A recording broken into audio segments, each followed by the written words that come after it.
Hola, mi nombre es Sandra Milena Neuta Morales, estudiante del doctorado en Ciencias de la Educación de la Universidad Cuauhtémoc. A continuación presentaré las teorías constructivistas del aprendizaje y su aplicación en el aula. Cuando hablamos de teorías del aprendizaje, muchas veces pensamos en conceptos lejanos o difíciles. Sin embargo, como docente de básica primaria, he comprendido que estas teorías cobran verdadero sentido cuando se conectan con lo que ocurre diariamente en el aula. Desde esta experiencia, y también desde mi proceso de formación doctoral, las teorías constructivistas del aprendizaje me permiten entender que enseñar no es transmitir información, sino crear condiciones para que el estudiante construya su propio conocimiento. El constructivismo parte de la idea de que el aprendizaje es un proceso activo. El estudiante no es un receptor pasivo, sino un sujeto que interpreta, relaciona y resignifica la información a partir de sus conocimientos previos y de la interacción con otros. Esta concepción se opone al aprendizaje memorístico y reconoce que aprender implica comprender y dar sentido a lo que se aprende, idea que atraviesa las propuestas de autores como Brunner, Ausubel y Vygotsky. Brunner propone el aprendizaje por descubrimiento, una perspectiva que resalta la importancia de que el estudiante explore, investigue y reflexione para construir el conocimiento. Aprender por descubrimiento no significa dejar al estudiante solo, sino diseñar situaciones problemáticas, formular preguntas orientadoras y ofrecer apoyos que lo lleven a pensar.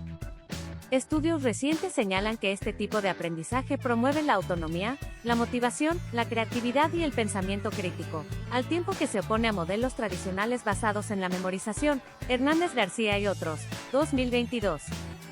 Desde el enfoque del aprendizaje significativo, Ausubel plantea que el factor más importante para aprender es lo que el estudiante ya sabe.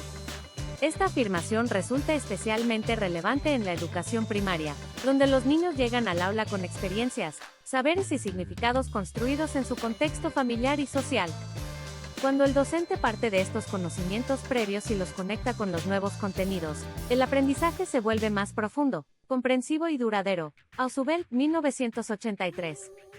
Como mirada complementaria, la teoría sociocultural de Vygotsky enfatiza que el aprendizaje es, ante todo, un proceso social. El conocimiento se construye en interacción con otros, mediante el lenguaje y la mediación pedagógica. En este sentido, la zona de desarrollo próximo representa la distancia entre lo que el estudiante puede hacer por sí mismo y lo que puede lograr con la ayuda de un adulto o de un compañero más competente. Por ejemplo, se evidencia cuando elijo plan padrino en mi aula, y los niños que tienen más fortalezas en sus procesos académicos apoyan a un compañerito que presenta más dificultades. Esto genera una interacción entre ellos y contribuye a potenciar los conocimientos de los estudiantes que necesitan un apoyo personalizado. En este caso, mi rol como docente es acompañar este proceso mediante apoyos temporales que se retiran progresivamente, favoreciendo la autonomía del estudiante como lo exponen Carrera y Am. Mazzarella, 2001. Estas teorías se reflejan claramente en mi práctica cotidiana del aula. Por ejemplo, cuando en una clase de ciencias sociales invito a los estudiantes a observar su entorno y a formular preguntas antes de introducir conceptos, se está promoviendo el aprendizaje por descubrimiento.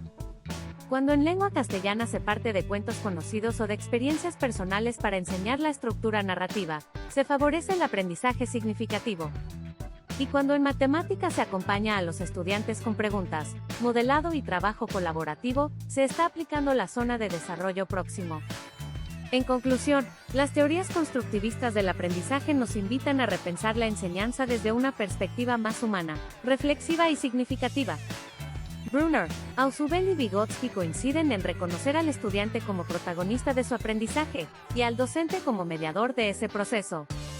Asumir esta mirada en la educación básica primaria implica enseñar con intención pedagógica, sensibilidad y compromiso, entendiendo que aprender es un proceso de construcción que se da en diálogo con otros y con el mundo.